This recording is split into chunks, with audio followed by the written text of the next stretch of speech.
नमस्कार मित्रांनो, पाहू शकता तुम्ही आता आपली गाडी छत्रपती संभाजीनगर स्थित शोरूमला खुलली आहे।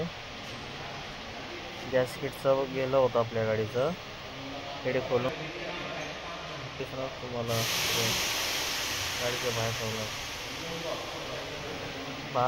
12 दिवस झाले आज गाडी खोलून। छत्रपती संभाजीनगर येथे अप्रूवल काय देत नाही कंपनी, महिंद्रा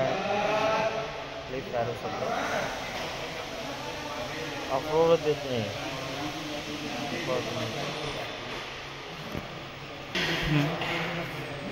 महिंद्राचे शोरूम पण खूप नाही। हे पहा, हेड खोलून ठेवला याचा, पाहू शकता। मी सकाळी फोन केला, श्रीरामपूरवरून निघलो होतो तेव्हा सकाळीच तिने खोलून ठेवलेला। त्यामध्ये आपली गाडी आज वॉरंटी गॅरंटीमध्ये आहे 2023।